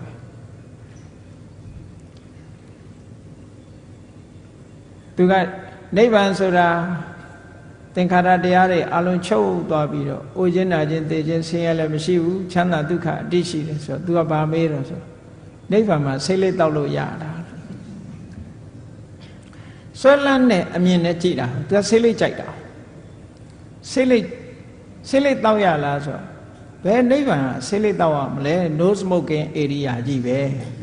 ဆေးလိပ်မတောက်ရတဲ့နေရာကြီးဆိုဆေးလိပ်မတောက်ရရင်မနေချင်ဘူးတဲ့ဒီလိုပဲလောကလူတွေဟာတန်တရားတွေကဘဝတဏအတွေးနဲ့တွေးလိုက်မယ်ဆိုရင်နိဗ္ဗာန်လိုချင်စရာမှမရှိတော့အဲ့ဒါဟာဆန့်ကျင်နေတဲ့သဘောတစ်ခုပဲပေါ့အဲ့ဒီပฏิလောမဆိုတဲ့ဆန့်ကျင်ဘက်သဘောတရားတွေဟာခုအနုလောမဉာဏ်ဖြစ်လာလိုက်တာနဲ့တပြိုင်နက်နိဗ္ဗာန်ပေါ်မှာဆန့်ကျင်တဲ့သဘောတရားတွေဟာပျောက်ကွယ်ပြီးတော့သွားတယ်ဒါတွေကိုဆွန့်လွတ်ပြီးသားဖြစ်သွားတယ်လို့ဒီလိုဆိုတာဟောနောက်တစ်ခါနောက်ဆုံးအနုလောမဉာဏ်ထိအောင်ကသင်္ခါရတရားတွေနဲ့ပတ်သက်တဲ့သင်္ခါရတရားတွေကိုအာယုံပြုပြီးတော့ဖြစ်တဲ့ဉာဏ်တွေကိုအဲ့ဒီနောက်မှာဖြစ်ပေါ်လာတဲ့ဉာဏ်ကြတော့ဂုတ္တရဘူးလို့ခေါ်တယ်ဂုတ္တရဘူးဆိုတာအာယုံတစ်ခုကိုပြောင်းလိုက်ပြီးသင်္ခါရတရားတွေကိုဝိပဿနာဉာဏ်နဲ့ရှုပြီးတော့ယုံ nant ဓမ္မသင်္ခါရတရားတွေပေါ်မှာရှုလာတဲ့ဝိပဿနာဉာဏ်ဟာဂုတ္တရဘူးဉာဏ်ဖြစ်လာတဲ့အချိန်မှာအဲ့ဒီသင်္ခါရအာယုန်တွေကိုဆွန့်လွတ်လိုက်တယ်နိဗ္ဗာန်ဆိုတဲ့အာယုန်ကိုရယူလိုက်တယ်သင်္ခါရဆိုတဲ့အာယုန်တွေဟာအဲ့ဒီအချိန်မှာဆွန့်လွတ်လိုက်တယ်ဆုပ်ကင်မထားတော့ဘူးဂုတ္တရဘူးဉာဏ်ပေါ်လိုက်တာနဲ့တပြိုင်နက်ယုတ်တဓမ္မသင်္ခါရအာယုန်လုံးဝမရှိတော့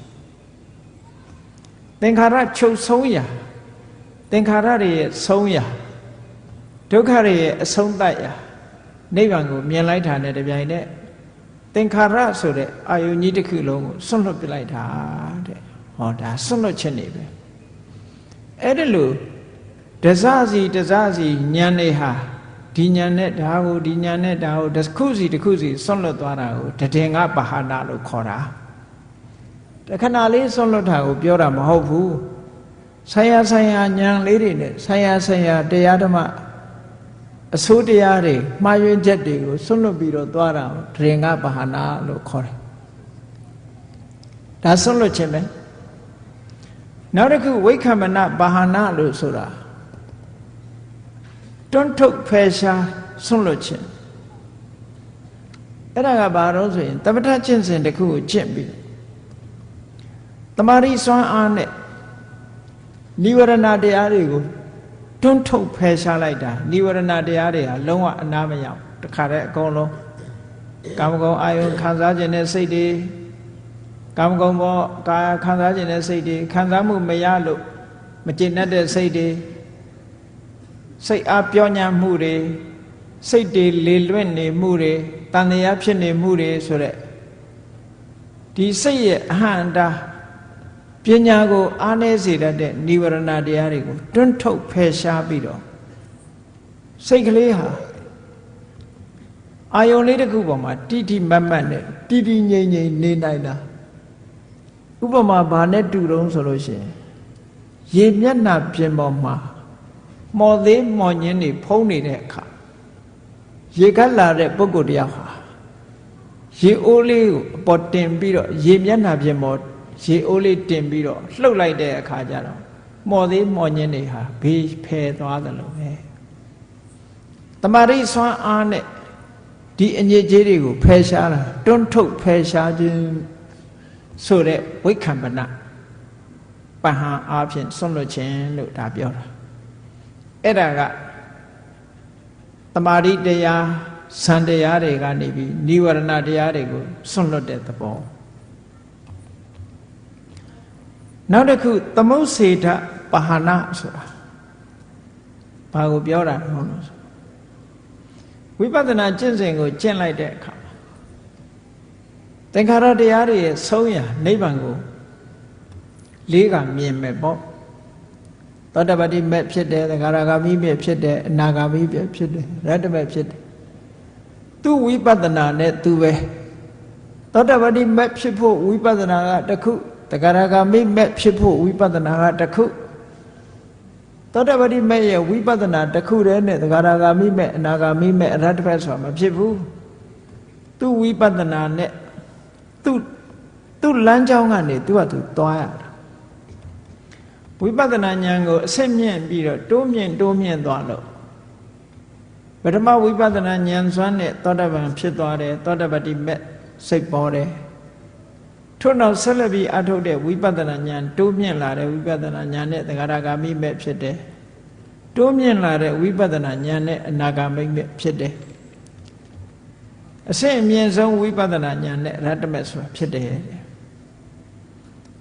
အဲ့ဒီမဉဏ်၄ပါးကြိုးစားအထုတ်လိုက်လို့ရှင်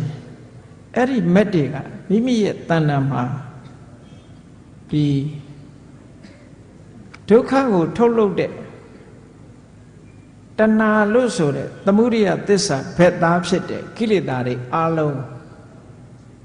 နောက်ထပ်ဘယ်တော့မှပေါ်မလာအောင်ဖြတ်တောက်ဖယ်ရှားပြစ်နိုင်တယ်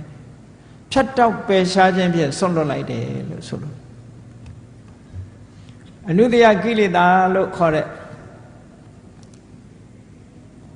ခန္ဓာ၅ပါးပေါ်မှာဆွဲလန်းပြီးတော့နေတဲ့ဆွဲလန်းနေဆိုတာအာယုံအပြည့်ဆွဲလန်းတာကိုမဆိုလို့နော်အာယုံအပြည့်ဆွဲလန်းတာကိုပြောတာမဟုတ်ဘူးတရားအပြည့်ဆွဲလန်းတာဘုန်းကြီးတို့တွေရဲ့ခန္ဓာကိုယ်ထဲမှာခန္ဓာထဲမှာကြည့်မယ်ဆိုရင်အနုတ္တယကိလေသာဆိုတာကိန်းပြီးတော့နေတယ်ကိန်းတယ်ဆိုတာကိလေသာဖြစ်ဖို့အနေအထားတွေရှိနေတယ်လို့ပြောတာဒီခန္ဓာကိုယ်နဲ့ပတ်သက်ပြီးကိလေသာဖြစ်ဖို့အနေအထားတွေရှိနေမိချစ်ဖူးထဲမှာမိဖြစ်နိုင်တဲ့အနေအထားလေးရှိနေတယ်လို့ဘုန်းကြီးတို့တွေရဲ့တဏ္ဍာမှာကိလေသာတွေဖြစ်ဖို့အနေအထားလေးတွေရှိနေအကြောင်းတစ်ခုပေါင်းဆက်ပေးလိုက်မယ်ဆိုလို့ရှိရင်ပေါ်လာမှာဆိုပါစို့မျက်စိကနှစ်သက်စရာအာယုံလေးမြင်လိုက်တိုင်းလောဘဆိုတာဖြစ်လာမမြင်ရင်မဖြစ်သေးဘူးမြင်လိုက်ရင်ဖြစ်ပြီနားကလည်းပဲကိုကြိုက်တဲ့အတန်လေးကြားလိုက်ပြီဆိုရင်လောဘမကြိုက်တဲ့အတန်လေးကြားပြီဆိုရင်ဒေါသဘယ်ကရောက်လာဟောဆိုင်နဲ့ဆိုင်အကြောင်းတရားတွေပေါင်းစပ်လိုက်တဲ့အခါမှာပေါ်လာတဲ့သဘောအဲ့ဒါကိုအနုတ္တယဓာတ်လို့ခေါ်တယ်အဲ့ဒါလို့ကိန်းနေတဲ့အနုတ္တယဓာတ်တွေမက်ကနေပြီးတော့နောင်ဘယ်တော့မှမပေါ်လာအောင်ဘယ်လိုပဲတိုက်ဘယ်လိုပဲအာယုန်တွေကလာနောက်ထပ်ဘယ်တော့မှမပေါ်တော့ဆိုပါစို့ဂက်စ်မီးချဖူးလေးထဲမှာဘိန်းလည်းဖြုတ်ပလိုက်ဂက်စ်တွေလည်းထုတ်ပလိုက်လို့ရှိရင်မီးဖြစ်เสียအကြောင်းမရှိတော့ဘူးပေါ့အဲ့ဒါလိုပဲဖယ်ရှားပစ်လိုက်တဲ့ဘယ်တော့မှမလာအောင်ဖယ်ရှားပစ်လိုက်နိုင်တဲ့ဆွန့်လွတ်မှုကိုသမုတ်စေတပဟာနဖြတ်တောက်ဖယ်ရှားဆွန့်လွတ်ခြင်းလို့ဒီနည်းနဲ့ဆွန့်လွတ်ခြင်းနောက်တစ်ခုကျတော့ဘာလဲလို့ဆိုရင်မက်ပြီးတဲ့အခါမှာဖို့စိတ်မက်ရဲ့အကျိုးတရားအနေနဲ့ဖို့စိတ်ကပေါ်လာတယ်အဲ့ဒီဖို့စိတ်လေးပေါ်လာတာထပ်မှန်ပြီးတော့သူကငြိမ့်သက်ပြီးတော့ဆွန့်လွတ်တာပฏิပတ္တိပါဟနာထပ်မှန်ငြိမ့်သက်ဆွန့်လွတ်ခြင်းဥပမာဘာနဲ့တူတော့ဆိုရင်ပထမမီးကိုငြိမ့်လိုက်ပြီမဲ့လို့အပူတွေကျန်နေသေးတယ်အဲ့ဒီအပူတွေကိုဒုတိယအချိန်ထငြိမ့်နေပေါ့မီးငြိမ့်သွားပြီမဲ့လို့မီးခဲလေးမှာမီးသွေးခဲမှာအပူလေးကျန်နေသေးတယ်အဲ့ဒီအပူကိုထငြိမ့်တဲ့သဘောမက်စိတ်ကမီးငြိမ့်အောင်လုပ်တယ်ဖို့စိတ်ကအပူငြိမ့်အောင်လုပ်တယ်ပေါ့ထငြိမ့်တာအဲ့ဒါမျိုးကိုပฏิပတ္တိပါဟနာလို့ဒီလိုခေါ်တာအဲ့ဒါကထမှန်ငြိမ့်သက်ဆွန့်လွတ်ခြင်းနောက်တစ်ခုကျတော့နိတ္တရဏပါဟနာလို့ခေါ်တယ်နိဗ္ဗာန်ဆိုတဲ့သဘောဟာအကြောင်းတရားတွေကစုပေါင်းလှုပ်ထားတဲ့နာယုတ်လိုပဲခေါ်သင်္ခတလိုပဲခေါ်ဒုက္ခလိုပဲခေါ်အကြောင်းတရားတွေကပေါင်းစပ်ပြီးတော့ထားတဲ့ယုတ်နံဓမ္မသင်္ခါရတရားတွေကလုံးဝထွက်သွားခြင်းအပြင်ဆွန့်လွတ်တာနိဗ္ဗာန်ဟာသင်္ခါရတရားတွေနဲ့လုံးဝလွတ်သွားတဲ့အဆင့်နိတ္တရဏဆိုလွတ်သွားတာထွက်သွားတာလွတ်မြောက်သွားတာအဲ့ဒီလွတ်မြောက်သွားခြင်းဖြင့်ဆွန့်လွတ်ခြင်းဟာသင်္ခါရတရားတွေနဲ့လုံးဝမဆက် သင်္ခါရတရားတွေကလုံးဝလွတ်ထွက်သွားပြီးတော့ဆွန့်လွတ်ခြင်းအဲ့ဒါကိုနိတရဏပါဟနာလို့ခေါ်တယ်ဒါကြောင့်မို့ဘုန်းကြီးတို့တွေဟာအခုချိန်မှာကိလေသာတွေမကင်းသေးတဲ့ပုဂ္ဂိုလ်တွေရဲ့သဘာဝအတိုင်းဆွန့်လွတ်ခြင်းဆိုတာတွေမလာပဲနဲ့ဆုတ်ကင်ခြင်းနဲ့ပဲယက်တည်နေကြတာနော်အခုလိုဆုတ်ကင်နေသမျှကာလပတ်လုံးဒုက္ခတွေနဲ့ပဲတွေ့နေဥမှာပဲဆွန့်လွတ်နိုင်မှသာလေချမ်းသာဒုက္ခဆိုတာရမယ်တန်တရားဝဆင်းရဲကလွတ်မယ်အခုလိုတတေငါပါဟနာနဲ့ဆွန့်လွတ်မယ်ဝိက္ခမနပါဟနာနဲ့ဆွန့်လွတ်မယ်သမုတ်စေရပါဟနာနည်းနဲ့ဆွန့်လွတ်မယ်နိတရဏပါဟနာပฏิပတ္တိပါဟနာနည်းနဲ့ဆွန့်လွတ်မယ်နောက်ဆုံးနိတရဏပါဟနာလို့ဆိုတယ်သင်္ခါရတရားတွေကလုံးဝလွတ်ထွက်သွားမှသာလေထာဝရအငြိမ့်တဲ့ထာဝရချမ်းသာတန်တိဒုက္ခဆိုတာရောက်ရှိမှဖြစ်တယ်ဆုတ်ကင်ထားသမျှကာလပတ်လုံးဆင်းရဲဒုက္ခထဲမှာမထွက်နိုင်သေးဘူးဆွန့်လွတ်လိုက်ပြီးနောက်ဆုံးမှာအမြင့်ဆုံးဆွန့်လွတ်ခြင်းဆိုတဲ့သင်္ခတတရားတွေကိုအလုံးဆွန့်လွတ်လိုက်နိုင်ပြီဆိုတဲ့အခါကျမှသာလေထာဝရအငြိမ့်တတ်ဆိုတဲ့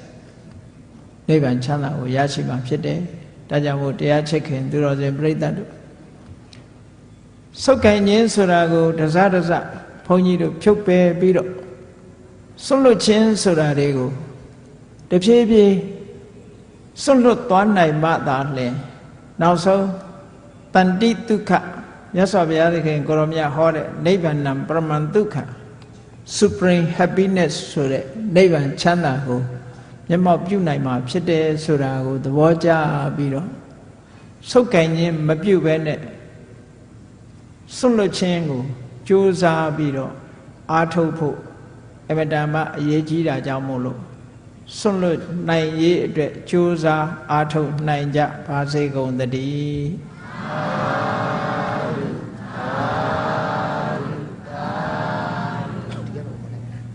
မေတ္တာပို့ရအောင်တတ္တဝါများစွာဘေးရန်ကွာချမ်းသာကြပါစေတတ္တဝါများစွာဘေးရန်ကွာချမ်းသာကြပါစေမေတ္တာရေချမ်းသုံးငါဖြံငြိမ်းချမ်းကြပါစေမေတ္တာရေချမ်းသုံးငါဖြံငြိမ်းချမ်းကြပါစေသက်ရှိချမ်းသာစိတ်ချမ်းသာလူရဆန္ဒပြည့်ပါစေသက်ရှိချမ်းသာ